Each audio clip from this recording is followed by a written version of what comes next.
Bismillahirrahmanirrahim. Assalamualaikum warahmatullahi wabarakatuh. Gimana kabarnya anak-anak sekalian? Mudah-mudahan kalian dalam lindungan Allah dan tetap semangat dalam belajar. Baik anak-anak, kemarin kita sedikit mengulas mengenai bab kompetisi dalam kebaikan dan etos kerja. Kemarin kalian sudah menghafal yaitu surat apa? Benar, surat Al-Maidah ayat 48.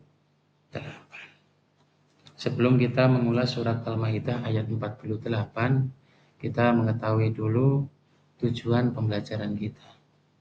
Yang pertama, yakni membaca dan menghafal Quran surat Al-Maidah ayat 48 dan Quran surat At-Taubah ayat 105 dengan tartil. Alhamdulillah kalian banyak sekali yang sudah menghafal Quran surat Al-Maidah ayat 48. Yang kedua, tujuan kita yaitu menganalisis makna dan kandungan ayat dan hadis tentang kompetisi dalam kebaikan dan etos kerja. Yang selanjutnya, menerapkan nilai-nilai tersebut dalam kehidupan sehari-hari.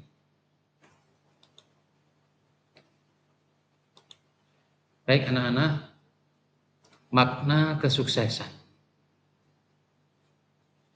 Makna kesuksesan dalam Islam di sini di dalam slide sudah kita baca bersama-sama. Kalian lihat bersama-sama, kesuksesan sejati dalam Islam adalah keberhasilan hidup di dunia dan di akhirat. Bagaimana mencapai tujuan atau keberhasilan hidup di dunia dan di akhirat? Kuncinya adalah beramal soleh, memiliki etos kerja tinggi, dan mengikuti ajaran Islam. Ada yang tanya, Pak, bagaimana cara mencapai kesuksesan menurut Islam? Di dalam slide berikutnya, saya tampilkan di sini, ada dua kategori sukses dalam hidup kita. Yang pertama yaitu sukses dunia, yang kedua adalah sukses akhirat. Sukses dunia itu mengikuti atau meliputi pencapaian tujuan. Kita hidup harus punya tujuan. Seperti halnya kalian pada waktu pagi hari, setelah bangun dari tidur pasti punya tujuan. Yang kedua, yaitu kebaikan akhlak. Dalam mencapai tujuan tersebut, kita harus memiliki akhlak yang baik. Yang ketiga, manfaat bagi umat. Ini, khairun nas anfa'uhum linnas. Sebaik-baik manusia itu bermanfaat bagi orang lain atau manusia lain. Ini. Apakah kita sudah bermanfaat baik untuk orang lain? Nah, ini makna sukses di dunia. Kalau kita sudah merasa bermanfaat oleh orang lain, nah itu salah satu sukses di dunia. Nah, tidak hanya kesuksesan dunia saja yang kita alami. Yang nomor 4 yaitu keseimbangan hidup. Ini, hidup kita harus seimbang. Jadi, hidup kita itu harus seimbang. Sukses dunia bukan berarti mengejar dunia semata, tetapi menjaga keseimbangan antara kehidupan dunia dan akhirat. Ini harus seimbang. Yang kedua yaitu makna sukses akhirat. Ada 3 kuncinya. Raihlah ridha Allah. Nah ini. Kesuksesan yang hakiki di akhirat adalah meraih ridha Allah Subhanahu wa taala. Yang berarti terhindar dari siksa neraka dan mendapatkan tempat surga. Itu sukses di akhirat. Yang kedua, amalan soleh. Di mana amalan soleh ini dalam arti sukses akhirat didasarkan pada amal baik selama hidup di dunia. Seperti ibadah, sedekah, dan perbuatan baik yang lain. Ini yang kedua. Kita berbuat baik kepada orang lain termasuk amalan yang soleh. Memberi senyum kepada orang lain itu juga termasuk ibadah. Tapi jangan senyum sendiri. Kalau udah ada temannya, harus ada lawannya kalau tersenyum. Biar tidak dianggap benar. Yang selanjutnya yaitu kebahagiaan abadi. Ini yang kita tunggu-tunggu. Yang semua umat tunggu-tunggu, yaitu kebahagiaan abadi. Ini sukses akhirat. Pak, maksudnya kebahagiaan abadi itu bagaimana, Pak? Kebahagiaan abadi itu kebahagiaan di akhir.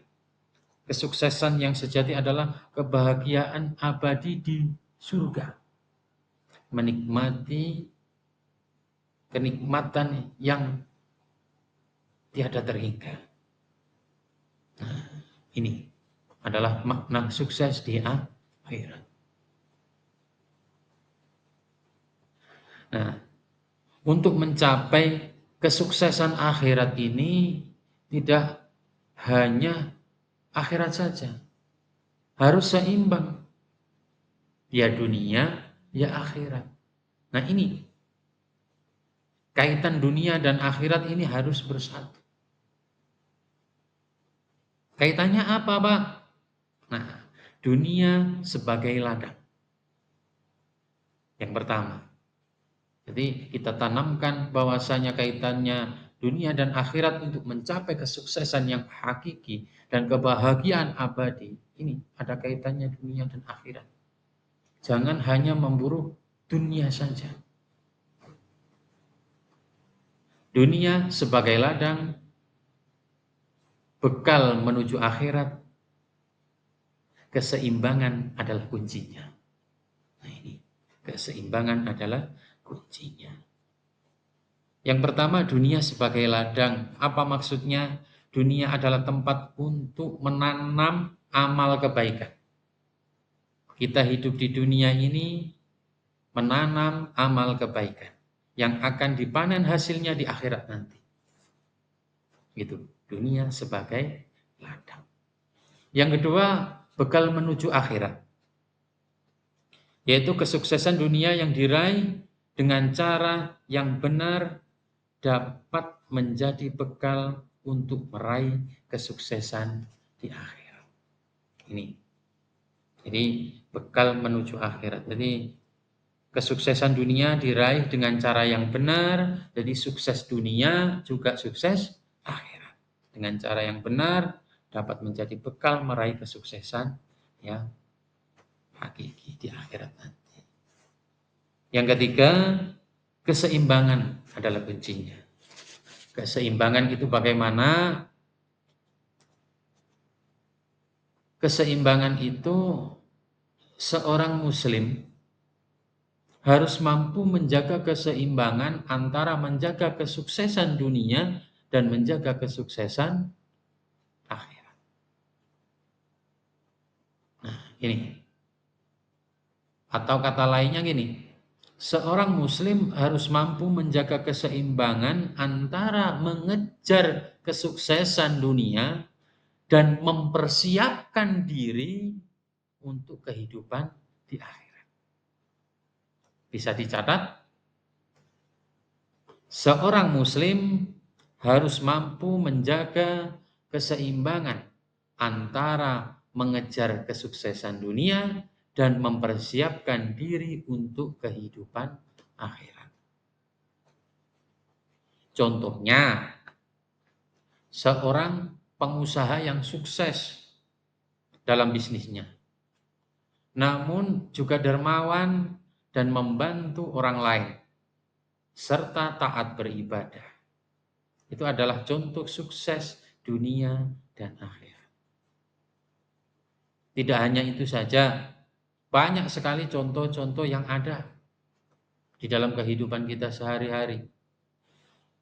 Seperti halnya seorang ilmuwan yang menemukan teknologi yang bermanfaat. Mungkin kalian nanti. Seorang ilmuwan memiliki teknologi atau menemukan teknologi bermanfaat bagi masyarakat. Namun juga senantiasa beribadah dan mendekatkan diri kepada Allah. Ini juga contoh sukses dunia dan sukses akhirat. Intinya tetap iman. Itu.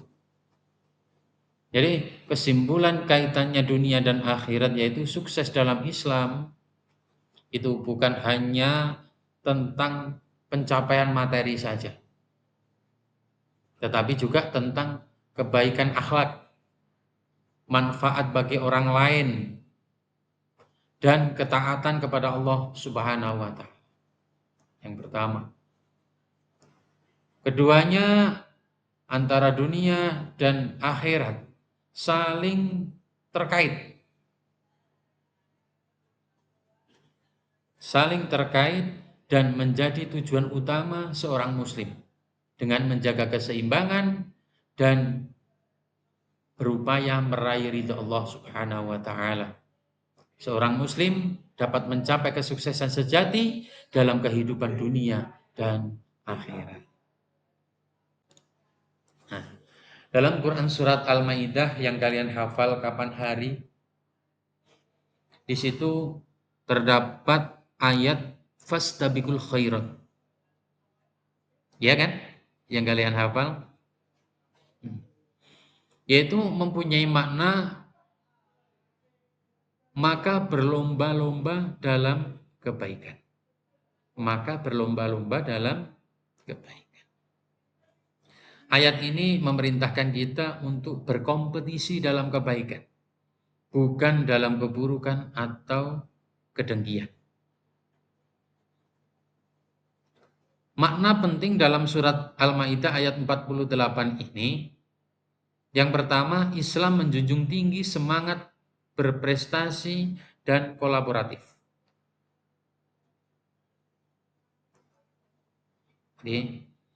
Yang kedua, kesuksesan bangsa dimulai dari individu yang tekun dan beretika. Ini termasuk yang sudah saya terangkan tadi di awal. Ini makna penting. Islam menjunjung tinggi semangat berprestasi dan kolaboratif. Kesuksesan bangsa dimulai dari individu yang tekun dan beretika. Ini Quran surat Al-Maidah ayat 48. Makna penting. Berlomba-lomba dalam kebaikan.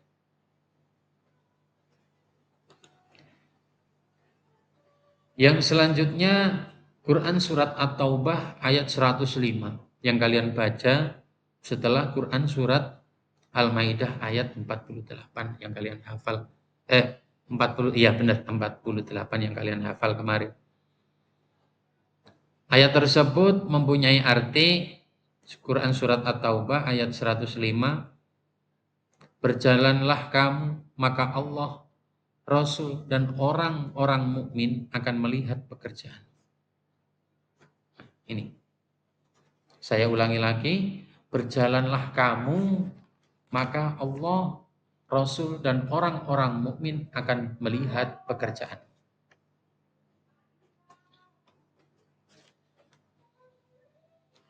Pesan utama dalam Quran surat At-Taubah, yaitu Allah memerintahkan kita untuk beramal dan bekerja keras.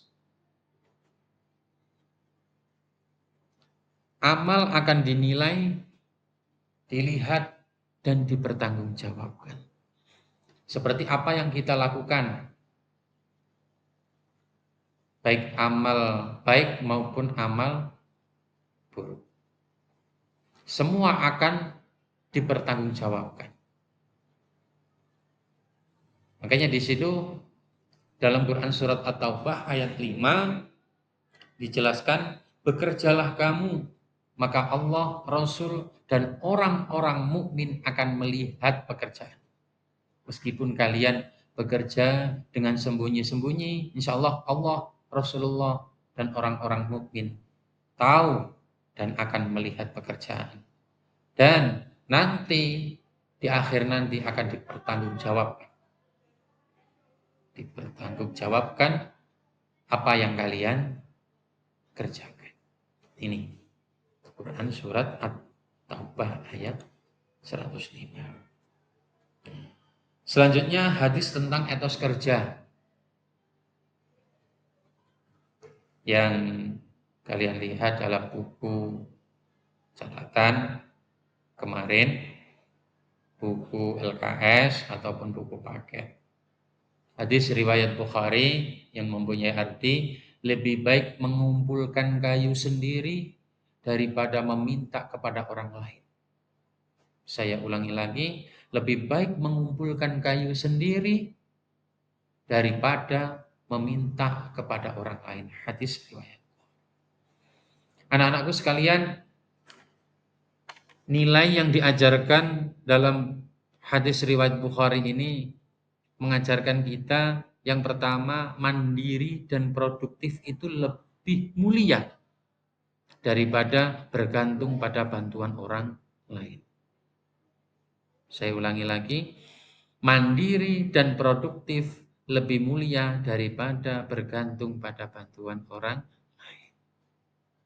Yang kedua, Islam menanamkan harga diri dan usaha mandiri. Ini hadis ini mengajarkan Islam menanamkan harga diri dan usaha mandiri.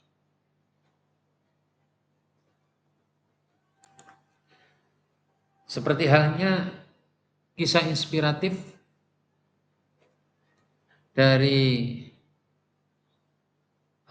seorang ulama pada waktu zaman dahulu, ulama hadis, yaitu Abdullah bin Idris dan Abu Bakar bin Iyasi, adalah ulama yang khatam Al-Quran ribuan kali dalam sehari. Kalau saya boleh menjelaskan sedikit, Abdullah bin Idris dan Abu Bakar bin Iyasi ini adalah dua ulama besar dalam sejarah Islam.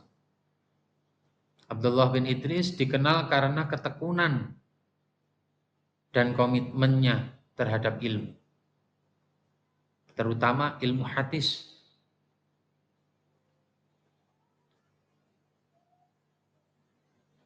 Serta integritasnya yang menolak jabatan demi prinsipnya. Ini Abdullah bin Idris. Sementara Abu Bakar bin Iyasi dikenal dengan dedikasinya yang luar biasa terhadap Al-Quran. Bahkan dikisahkan beliau mampu menghatamkan Al-Quran beberapa kali dalam semalam dan berpuasa hampir setiap hari.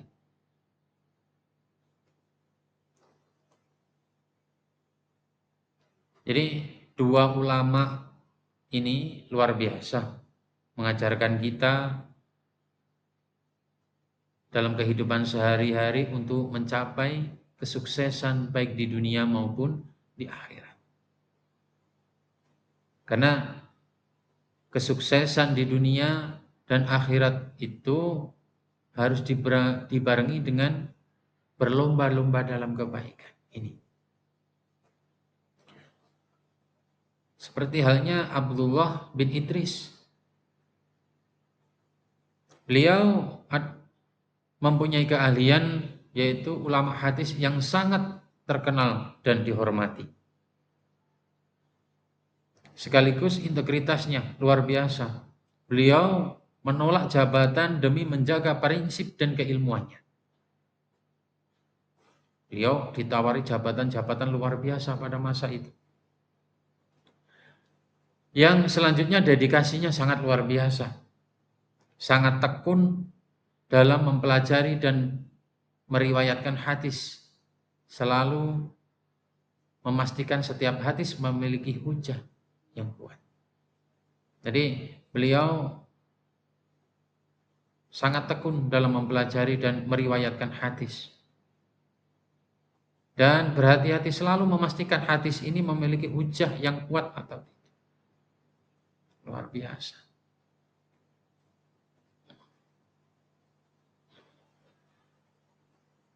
Tuh. Abdullah bin Idris. Sedangkan Abu Bakar bin Iyasi itu dedikasinya di dalam Al-Quran. Jadi dedikasi pada Al-Quran. Dikenal karena ibadah yang kuat dan luar biasa, termasuk menghatamkan Al-Quran ribuan kali. Kisah inspiratif beliau yang perlu kita tekuni, kisah tentang beliau yang tidak tidur nyenyak itu selama 40 tahun demi ibadah dan menghatamkan Al-Quran. Tidak tidur nyenyak, tidak tidur nyenyak selama 40. Demi apa? Bukan demikian, tapi demi ibadah dan menghatamkan Al-Quran. Setiap malam, serta puasa hampir setiap hari. Nah, ini termasuk menjadi contoh dedikasi yang luar biasa. Murid beliau salah satunya adalah Imam Ahmad bin Hambal, menunjukkan tingginya ilmu dan pengaruhnya. Dua ulama ini mempunyai perbandingan. Meskipun kedua ulama besar ini fokus utamanya mereka berbeda, akan tetapi Abdullah bin Idris fokus pada ilmu hadis dan integritasnya, sementara Abu Bakar bin Iyasi dikenal karena dedikasinya yang luar biasa terhadap Al-Quran. Keduanya ini memiliki kisah inspiratif yang luar biasa tentang pentingnya ketekunan. Penting kita tekun dalam belajar, dedikasi, integritas dalam menuntut ilmu agama. Jadi dari kisah inspiratif ini, alangkah baiknya kita meniru ketekunan beliau ketika belajar. Sama dengan kita kalau kita belajar dengan tekun, insya Allah di kelak hari kita akan memanennya.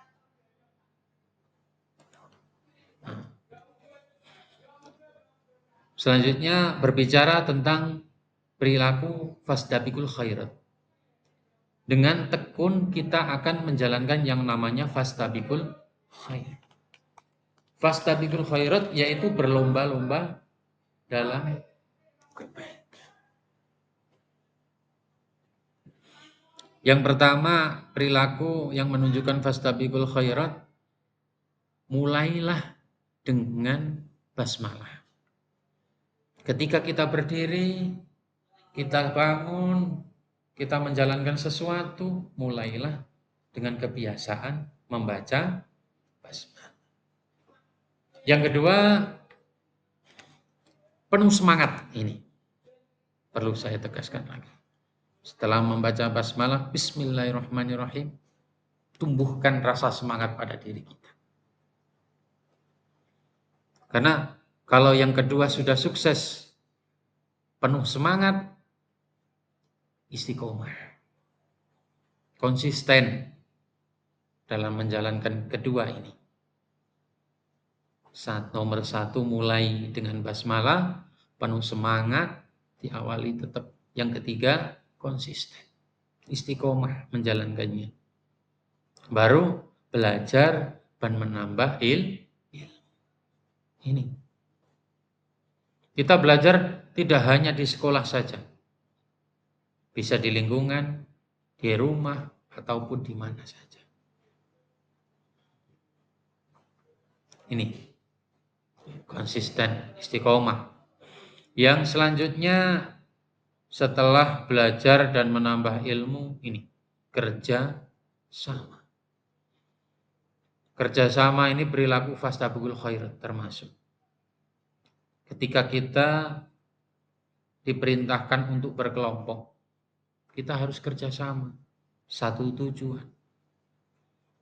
Ketika kita di rumah bersama keluarga, kita juga harus kerjasama sebagai keluarga yang baik.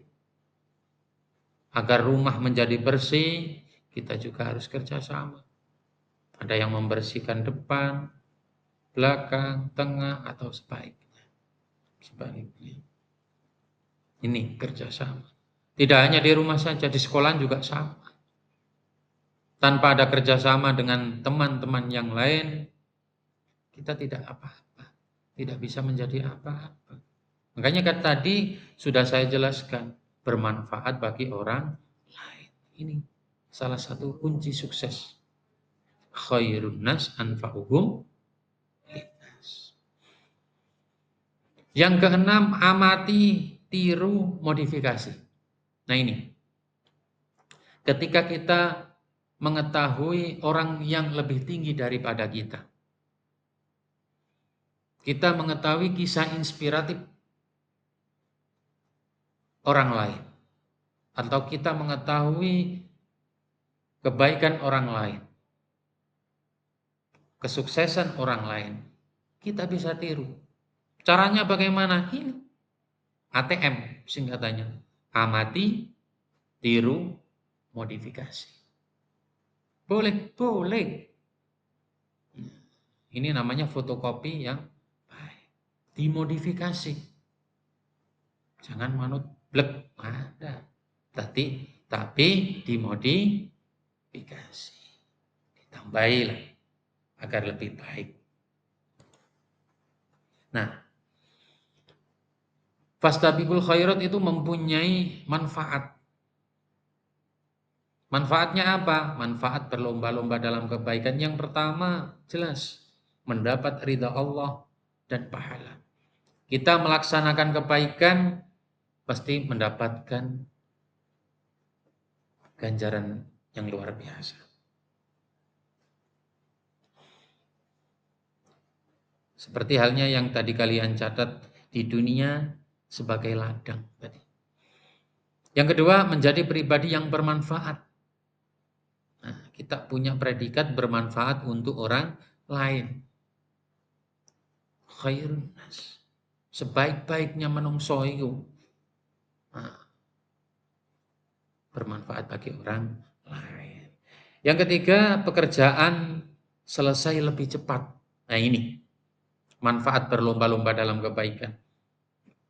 Kalau kita tadi sudah kerjasama, saling membantu, itu nanti pekerjaan kita selesai dengan cepat. Yang kalian catat tadi. Yang keempat, termotivasi untuk menjadi lebih baik. Jadi punya rasa di mana rasa itu kita kurang puas dengan apa yang kita lakukan. Serasa kita belum baik. Nah itu yang harus kita tanamkan. Agar menjadi lebih baik dan lebih baik. Yang kelima, meningkatkan disiplin dan tanggung jawab. Ini. Jadi dengan termotivasi untuk menjadi lebih baik, kita harus meningkatkan disiplin. Sholat di awal waktu, ketika sudah mendengarkan azan, segera bergesa-gesa untuk melaksanakan ibadah sholat. Ketika ada orang yang minta pertolongan, segera kita untuk menolongnya. Tapi untuk menolong dalam kebaikan, jangan menolong dalam sebaliknya keburukan. Ini yang perlu digarisbawahi. Yang keenam, mempererat hubungan dengan orang lain. Ini silaturahmi. Jadi terus dijaga kekompakan dengan orang lain. Ini manfaatnya ini.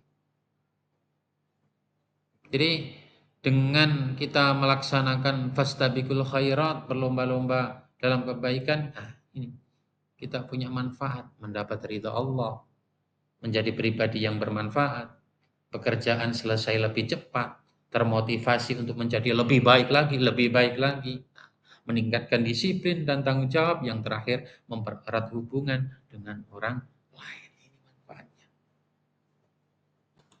Nah, kalau sudah kita paham mengenai manfaat berlomba-lomba dalam kebaikan, kita menuju etos kerja. Etos kerja seorang muslim. Kita sebagai seorang muslim memiliki etos kerja. Dan kita wajib bekerja. Ini yang perlu saya sampaikan, etos kerja seorang muslim. Yang pertama yaitu meraih ridha Allah. Tujuan bekerja kita menurut Islam, yang pertama meraih ridha Allah. Yang kedua, menghindari kemungkaran. Kita bekerja menghindari hal-hal yang mungkar, hal-hal yang tidak baik. Insya Allah kita bekerja dengan baik. Yang ketiga, tujuan kita beramal soleh. Ini, kita bekerja itu salah satunya juga beramal soleh. Diniati seperti itu.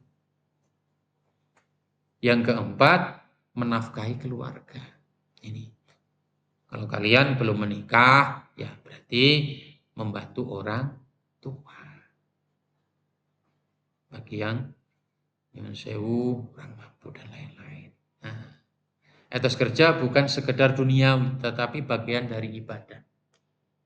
Makanya di awal kita harus mempunyai tujuan, niat yang baik. Bekerja itu niat yang baik, diawali dengan niat yang baik, insya Allah akan menghasilkan hasil yang baik juga. Pak, bagaimana cara meningkatkan etos kerja? Nah, ini slide berikutnya. Cara meningkatkan etos kerja, yang pertama, buat skala prioritas pekerjaan. Jadi buat skala prioritas pekerjaan agar etos kerja kita semakin meningkat. Yang kedua, tingkatkan ilmu, keterampilan, dan semangat. Ini sudah dari awal tadi kalian sudah saya terangkan mengenai sukses dunia dan akhirat. Ini harus ditanamkan. Yang ketiga, berikan motivasi kepada sesama agar maju bersama. Ini kerja sama. Beri motivasi ke teman kita agar pekerjaan kita dengan tujuan yang sama selesai lebih cepat. Ini yang harus kita tanamkan. Cara meningkatkan etos kerja ada 3. Perlu kalian catat.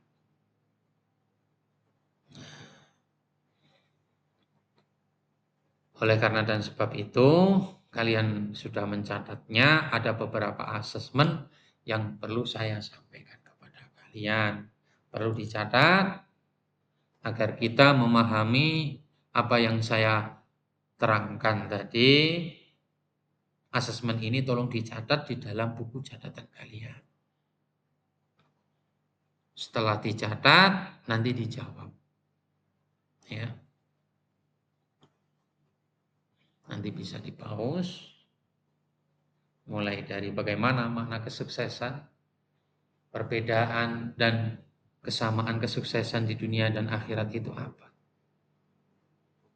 Yang ketiga, jelaskan dan beri contoh dalam makna yang terdapat dalam Quran surat Al-Maidah ayat 48. Yang keempat, tip atau cara mewujudkan sikap kerja keras itu bagaimana. Yang terakhir, mengapa kita tidak boleh merasa cukup dan dalam beramal untuk kehidupan akhirat. Ini bisa kalian catat asesmen ini. Terakhir, penutup dan terima kasih. Kesimpulannya yaitu berlomba dalam kebaikan dan bekerja keras adalah ajaran mulia Islam. Kesuksesan diraih dengan niat yang lurus, usaha yang gigih, dan jangan lupa berdoa. Mari jadikan setiap aktivitas sebagai ladang amal yang bernilai agama. Terima kasih, mudah-mudahan sedikit ini bermanfaat. Ada kurangnya saya mohon maaf. Wassalamualaikum warahmatullahi wabarakatuh.